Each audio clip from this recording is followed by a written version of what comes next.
The next step after you've actually keyframed over time an effect is timing effects so they happen when you want them to happen in relationship to each other. Now, what I'm looking to create is a situation where we start off with the pizza in focus and very sharp, and as we play the clip, that will go out of focus, and the title will not only fade on using the opacity control, but will also come from being blurry to being sharp. Let's take a look at what I've built already. If we select the barbecue pizza and move over to the effect control panel, this is what we did in an earlier video where the timing is perfect with the pizza coming in and then going out of focus, and the title comes in. Now, what I've done to the title, and I'm going to select that in my timeline, it starts an opacity level of 0 at this point, and using our little go to the next frame triangles, I see that I bring the opacity up to 100%. At the same time, if I look down here, the blurriness goes to 0, but it starts at 150. Now, this is the blurriness not of the pizza slice, but the actual logo of the magazine. Now, here's the challenge. My timing is off. If I play this clip and we just look at what happens here, ignoring the pizza underneath. As a matter of fact, let's go ahead and click on the eyeball to turn the pizza part off. If I go ahead and hit the space bar to play it,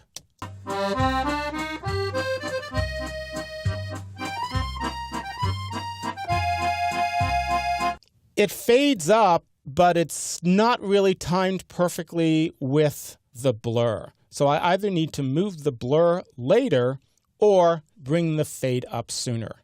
Now, this is very easy to do in the effects control panel. I can simply grab any keyframe and move it left or right, or what's even better, if I love the timing I have between keyframes and I want to move the whole group, I can simply lasso them by drawing a box around them, and now they'll keep their relative distance to each other, or their relative timing, and I can move them both so they line up.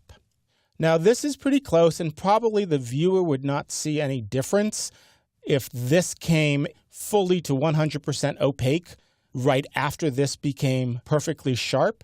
But let's go ahead and pretend that it does matter, and I want one to snap to the other one. Now, I can simply move it over, and when it lines up with another keyframe in that panel, I can snap to it, and my timing is perfect. And that's great. Now I want to take the pizza and time the pizza fading from fuzzy to sharp to match my title. Let's go ahead, turn the pizza track back on by pressing the eyeball, select the pizza effect, and I can't really see both effects at once. It's really kind of hard to work with, and this is a really cool little trick.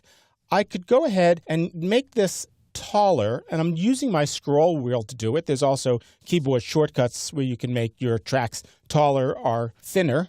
And here I can very easily see my opacity, and unfortunately I'm also seeing opacity there.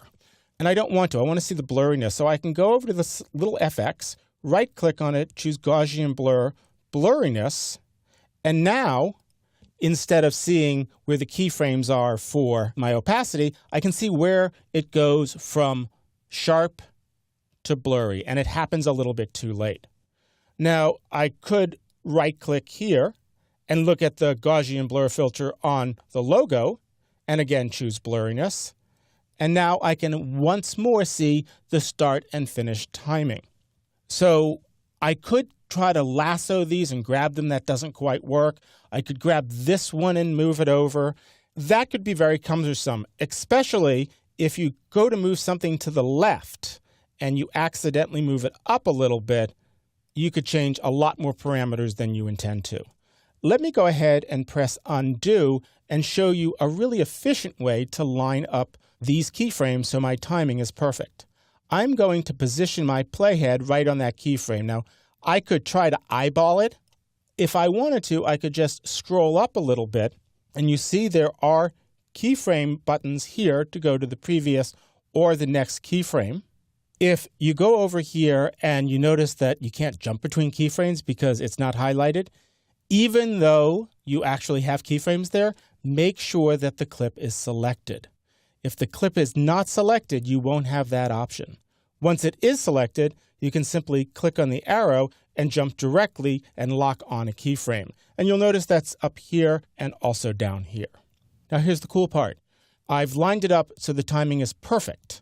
And instead of grabbing it over here, I can simply select the barbecue pizza, grab the elements, and snap them directly to where the playhead is parked. Now my timing is perfect. As one fades in, the other fades out. As one gets sharper, the other one gets blurrier. Let's play it back and see how our timing is.